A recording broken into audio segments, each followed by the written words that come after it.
bonjour à toutes et à tous, ravi de vous retrouver pour ce temps de parole en direct à la radio, à la télévision et sur le live Facebook. C'est le sénateur Tani qui est avec nous ce matin. Monsieur le sénateur, bonjour. Bonjour Patrick, bonjour tout le monde, bonjour Camar. Ravi de vous retrouver sur ce plateau. Ça y est, on va pouvoir un petit peu souffler, un petit peu respirer, encore que, on va voir dans quelques secondes que c'est pas forcément le cas. Comment vous avez perçu cette journée présidentielle à Mayotte? Votre premier sentiment, c'est quoi? Journée intense, Ouais. journée très chargée. Pour moi, elle avait commencé la veille, voire bien avant, parce Ouais. qu'un événement comme ça, Ça se prépare et ce n'est pas commun. Mmh. Et puis, sur place, le président a été très touché par l'accueil de la population. Il savait que cette population... Notamment à Mjago. Notamment à Mjago, Ouais. mais même à Mamoudzou, ceux qui avaient pu venir à Mamoudzou et qui ont eu le transport pour venir, aussi, ça l'a beaucoup marqué. Et puis, les annonces, et notamment une qui a été attendue depuis des années, La piste. mais on va certainement y revenir. Oui, oui, Oui. bien sûr.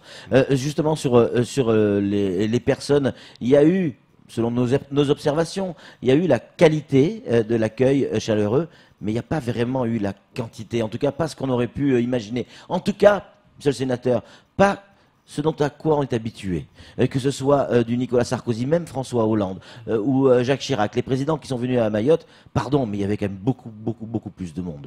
Mais pour que les gens viennent, il faut que les conditions soient réunies pour ça. Lorsque le président du conseil départemental envoie un texto à tous les maires pour leur dire qu'un bus de 50 places par commune va être envoyé par le conseil départemental et que les gens qui attendent ne voient pas le bus venir, comment voulez-vous qu'il y ait une population conséquente à Mamoudzou? Et oui, Ça a été ça le problème? c'est ça le problème. Beaucoup de personnes appelaient pour dire mais ces bus qu'on nous a promis, où est-ce qu'ils sont? Et en l'occurrence, ce n'était pas un bus de 50 places par commune qu'il fallait, c'était plusieurs bus de 50 places. Pour les autres présidents, ça a Ça veut dire quoi, qu'il y a réussi. eu un boycott? On peut Mais considérer ça? je le considère. Je considère qu'il y a eu un boycott du côté du conseil départemental. Il faut savoir exactement ce qui s'est passé et pourquoi. Mais il y a eu ce problème de bus. Et puis, il y a eu en revanche du côté d'Amjago, alors c'est vrai que la place, elle est petite, donc on a l'impression qu'avec 500, 600 personnes, peut-être un millier de personnes, ça fait une foule immense, mais on a eu le sentiment, et peut-être qu'on se trompe, que Amjago, c'était plus spontané, moins orchestré, moins organisé que sur Mamoudzou. Vous avez eu ce sentiment aussi? Oui, c'est vrai que les places étaient plus restreintes. Il faut dire aussi qu'à Mamoudzou, le dispositif de sécurité, et c'est tout à fait normal qu'il y ait ce genre de dispositif de sécurité, a fait que le filtrage a eu aussi des conséquences. Mais autre élément, à Mamoudzou, la place était très grande. Donc, une place comme ça, elle est rarement complètement remplie. Donc, tous ces éléments sont Mais quand on voit à comment prendre en ça se passe à la considération. Réunion, monsieur le sénateur, Macron, le président, il l'est actuellement. Là, c'était pas 1000 personnes, 2000 personnes, 3000 personnes. C'était des dizaines de milliers de personnes en gilets jaunes qui sont venues manifester à tel point, durement, à tel point que les forces de l'ordre ont été obligées d'utiliser le lacrymogène pour disperser. À Mayotte, c'était pas ça. On était loin de ça. Est-ce qu'il y avait besoin d'autant de sécurité? Est-ce que c'est pas non plus trop de sécurité qui ont empêché les gens de s'approcher? Quand on reçoit un président de la République, n'importe quelle personnalité, à plus forte raison un président de la République, il y a des risques qu'on ne court pas. De poser cette question aux responsables de la sécurité et écouter leurs réponses. Donc, encore une fois, Mayotte est heureusement épargnée par les risques terroristes. Pour l'instant. Mais voilà, les gens qui s'occupent de la sécurité ne font pas ce genre de calcul. Ils préfèrent mettre le paquet pour que le pire n'arrive pas. Revenons sur les déclarations d'Emmanuel Macron, et Dieu sait qu'elles ont été importantes. Tout le monde, a envie d'y croire. Tout le monde n'y croit pas. Mais tout le monde a envie d'y croire. La piste longue, celle qui a été la plus attendue, parmi les plus attendues, en dehors de la lutte contre l'immigration. La piste longue. Alors, tout le monde se réjouit de dire, ça y est, bon là, il a dit, on le fera. C'est un peu plus flou sur le calendrier. Et puis, avec le recul, quand on sort la tête du guidon, on regarde, on dit, mais c'est pas possible qu'on commence avant la fin de son mandat. Techniquement, ça semble impossible. Le nombre de, on l'a vu dans le journal, le nombre de granulats qu'il faut amener là-bas, tout ça. Le plus dur, c'est maintenant. Ça veut dire comment on va pouvoir tenir ces délais? Vous voyez comment on fonctionne dans cette île. Ouais. Jusque-là, mais non, il viendra pas, il le fera pas. Ouais. C'est pas possible. Les autres ne l'ont pas fait. Ouais. Souvenez-vous de l'appel à des manifestations pour descendre dans la rue, de l'association OTAM qui s'est créée derrière, qui a fait signer des centaines et des centaines de pétitions. Ces pétitions, il fallait les envoyer à l'Élysée. Personne n'y croyait. Et en tout cas, les Mahorais voulaient cette piste et ont mis tous les moyens pour ce faire. Eh bien, moi, j'ai envie, là, aujourd'hui, de dire cocorico. Le président de la République est venu annoncer cette piste. Et ensuite, vous avez raison. C'est ça aussi le problème ici, c'est que on veut ardemment, et c'est plutôt une bonne chose, mais pendant qu'on veut, en fait, intellectuellement, psychologiquement, on se demande pas mais comment on va faire, parce que vous parlez de la réalisation de cette piste. Maintenant, ça, il s'agit maintenant qu'il n'y aura plus d'études. Maintenant qu'elle a été promise et annoncée, il faut qu'elle se fasse. Mais moi, je vais plus loin. Une fois qu'on imagine, on l'a fait. Une fois que les avions qu'on escompte arrivent ici à Mayotte, le bouchon entre le terrain d'aviation et la barge, entre la barge et Mamoudzou. Comment on fait pour sortir de Mamoudzou? On accueille des milliers de touristes supplémentaires, on va les loger où? Donc, moi, le message que j'ai envie de passer, maintenant, nous n'avons plus aucune excuse. Les investisseurs privés qui voulaient construire des hôtels, les investisseurs privés qui attendaient cette piste, l'annonce de cette piste pour investir, moi, c'est des choses que j'ai entendues. Ouais. Eh bien, maintenant, allons-y. J'ai reçu au moins deux grands groupes de la place, ce n'est pas la peine de les citer, qui sont venus me présenter, bien avant cette promesse présidentielle, me présenter la faisabilité de cette piste. Et pour ces groupes, il n'y a absolument aucun doute. Ils disaient, mais c'est facile, ça va se faire. Ils savent faire. Donc, nous les connaissons, ces grands groupes. On doit se mettre au travail. Je disais que nous, les élus, il faut aussi que nous nous préparions avec les forces vives. Je pense à cette association qui existe déjà au TAM, former une entité. Alors, Patrick, s'il vous plaît, ne me dites pas une commission de plus ou un comité de suivi de plus. Vous avez pris mes notes ou quoi là? Mais tout à l'heure, quand vous êtes parti aux toilettes, on se réunit, on se prépare pour. C'est ça aussi l'ingénierie. Pour lorsque l'État va commencer les travaux ou va commencer les études de faisabilité sur le platier, que nous soyons prêts aussi de notre côté. Et je finis cette question, de répondre à cette question avant l'autre. Vous allez me reposer la même chose, mais autrement. L'essentiel, c'est que ça commence. Ouais. L'essentiel, c'est ça commence. Si on ne tient pas, des signes, des actes. Parce que c'était ça. L'autre question, c'était celle-là. C'est pourquoi on a envie d'y croire. Vous l'avez bien entendu, on l'a dit. Hein, mais pourquoi aujourd'hui on devrait croire plus Emmanuel Macron sur la piste longue que Jacques Chirac, qui l'a promis, ça n'a pas été fait, que Nicolas Sarkozy l'a promis, ça n'a pas été fait, que François Hollande, qui avait annulé mais qui est revenu et qui avait promis et qui n'a pas été fait. Pourquoi cette fois-ci, on devrait croire à ce qu'il dit? Vous comprenez ce que je veux dire? On a tellement annoncé de choses qui n'ont pas été faites. Là maintenant, il l'annonce. Ça fait un de plus qu'il annonce. Pourquoi cette fois-ci on doit le croire? Aidez-nous. On a envie d'y croire. Si vous m'avez bien écouté jusqu'ici, moi j'ai pas dit le président est venu annoncer quelque chose. C'est bon, on rentre à la maison, on va dormir et puis au réveil la piste sera faite. Ouais. Je note qu'il fait cette promesse à mi-mandat. Il y a quand même un risque entre guillemets de faire ça maintenant parce que c'est quelqu'un probablement qui va chercher à se faire réélire et c'est pour ça que je dis, on lui dit chiche, on le fait. Maintenant, nous, on va contribuer à notre façon de telle manière et l'État va contribuer de telle autre manière. Nous vivons dans un territoire qui est appelé département de Mayotte qui exerce les compétences d'une région. Chaque année, plusieurs centaines de millions d'euros de dotations et d'autres ressources sont gérées par le chef de file de ce territoire qui s'appelle le département.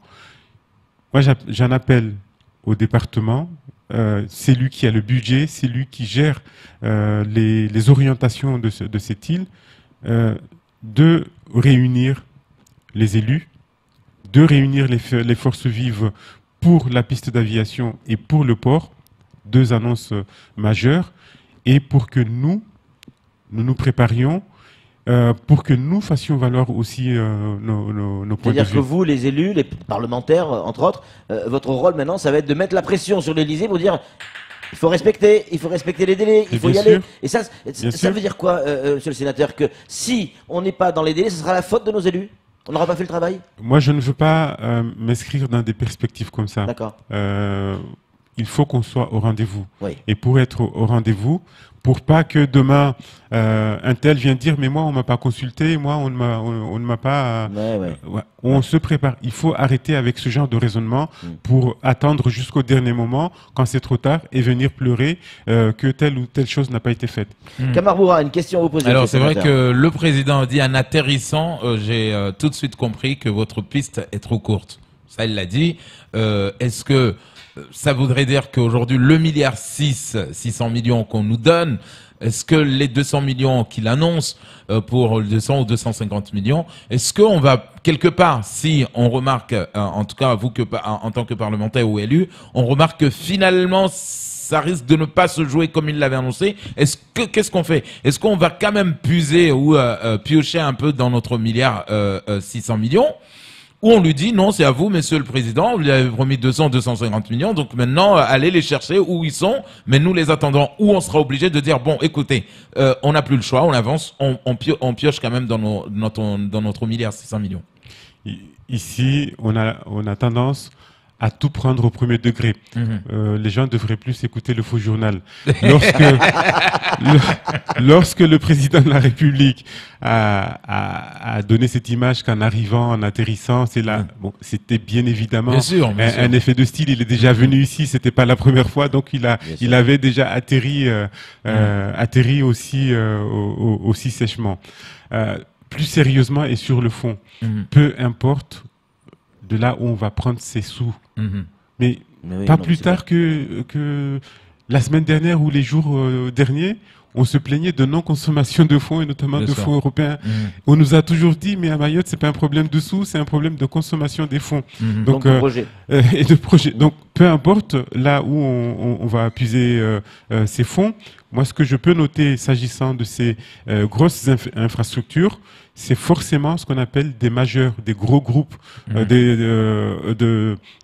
qui ont pignon sur rue en métropole, qui vont construire ce genre d'infrastructures. Parce qu'on a l'ingénierie, en France on sait faire. Mais bien sûr. Mayotte est française, donc on a l'ingénierie. Quand sûr. On nous dit qu'on n'a pas d'ingénierie à Mayotte, moi des fois je comprends pas, je dis mais on l'a puisqu'on est français. Oui.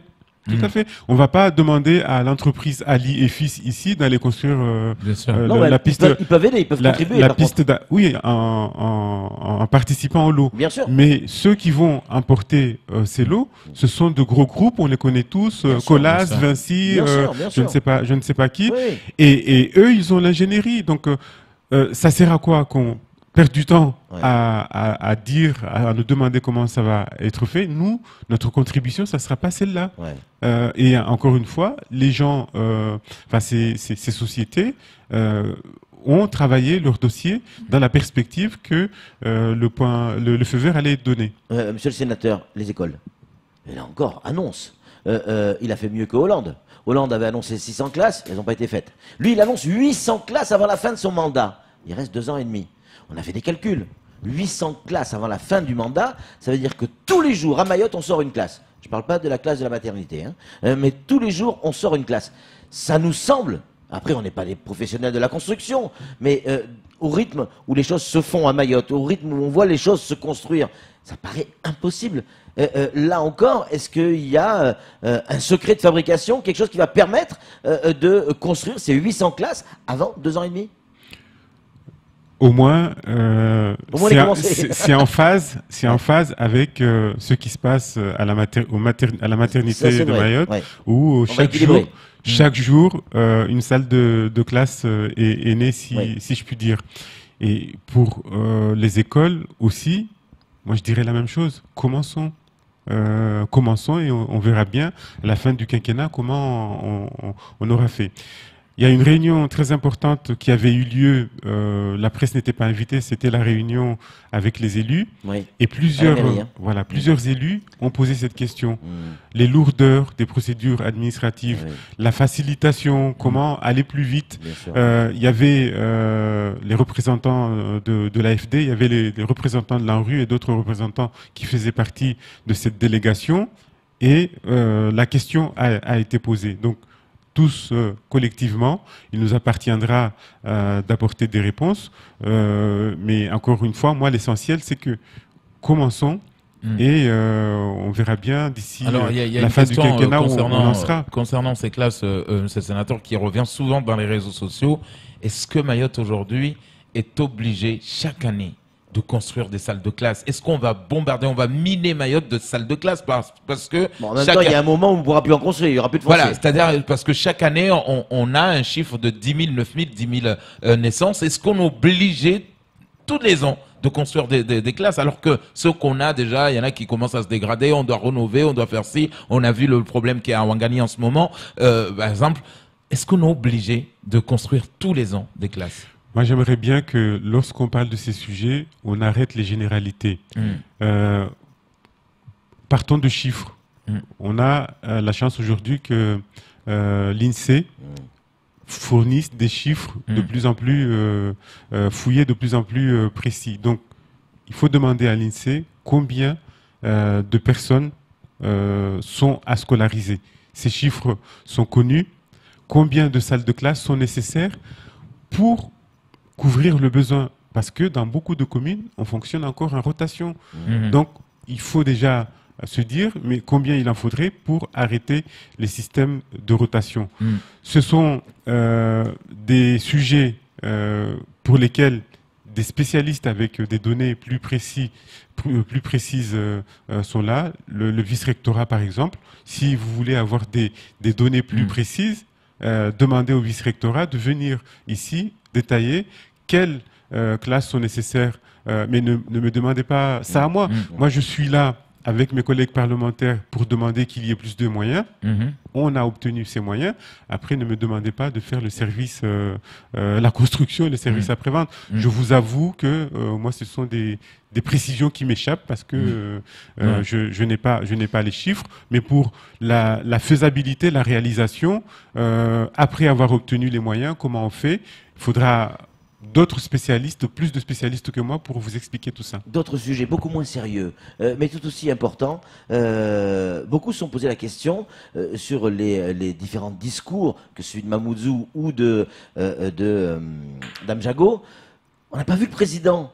On a vu un homme politique en meeting avec, comme il sait faire, hein, avec les manches retroussées, et on y va. Il a harangué les foules, si je peux m'exprimer ainsi, et on a eu le côté solennel du président qu'à la conférence de presse. Qui l'a conseillé?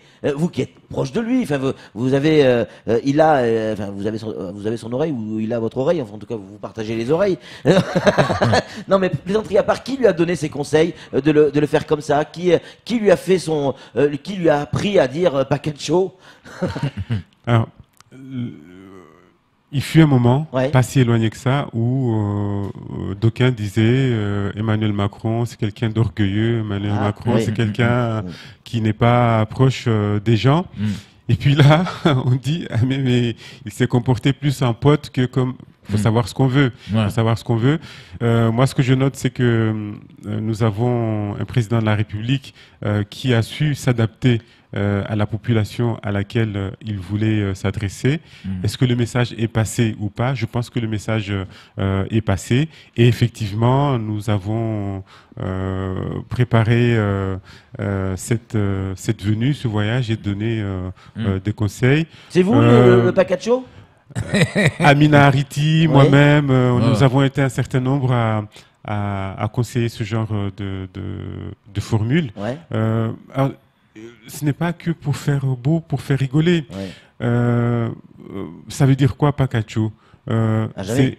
À jamais, jusqu'au bout. Souvenez-vous, c'est une question Ouais. que la presse nationale lui avait posée par rapport Ouais. à Mayotte française. C'est vrai. Et certains lui avaient fait le reproche, ah mais il n'a pas répondu à la question. Mais ici à Mayotte, il est venu répondre à cette question avec sincérité, mais de manière à ce que les Mahorais puissent comprendre la Azali a avalé réponse. travers quand il a entendu. Hein. Eh bien, je crois. Dernier, juste une remarque, parce qu'il est déjà 8h01. Et c'est grave. Non, c'est un artisan qui nous dit, monsieur le sénateur, construire la piste longue dans les délais qui ont été évoqués, c'est possible. Si on fait confiance à toutes les entreprises de l'île, si on s'y met tous, on peut y arriver. Croyez dans la force des artisans mahorais. C'est un message fort qu'on Oui. vous envoie là. Les sûr. entrepreneurs mahorais vous disent, chiche, le pari qu'a lancé Macron, on peut le réaliser. Allez, on se met tous autour d'une table et on y va. Les professionnels, pas moi, j'y connais rien. Les professionnels disent, c'est possible, mais il faut y aller maintenant. C'est le genre de message J'en ai la chair de poule. que j'aimerais. Moi, je vais vous demander, si vous voulez bien, de me transmettre les coordonnées Comme je sais qu'il écoute l'émission, s'il me donne son accord, je vous transmets ça. de ce monsieur. Mm. Et voilà, c'est ce genre d'initiative que je veux entendre. Et au lieu de dire, ah, mais c'est pas possible, ça se fera pas, commençons et puis on verra. Ouais. Merci beaucoup, monsieur le sénateur. Il y a d'autres questions, mais il est déjà 8h02. Vous n'allez pas nous mettre en retard. Vous n'allez pas faire comme Mansour Kamardine, quand même. Ah non, surtout pas comme lui. Hein. Je l'aime bien, mais il y a des limites. On vous aime bien tous les deux. En tout cas, on adore vous recevoir sur le plateau. Merci encore une fois, monsieur le sénateur, d'avoir répondu à nos questions. C'est tout pour ce temps de parole. Tout de suite, la suite de nos programmes.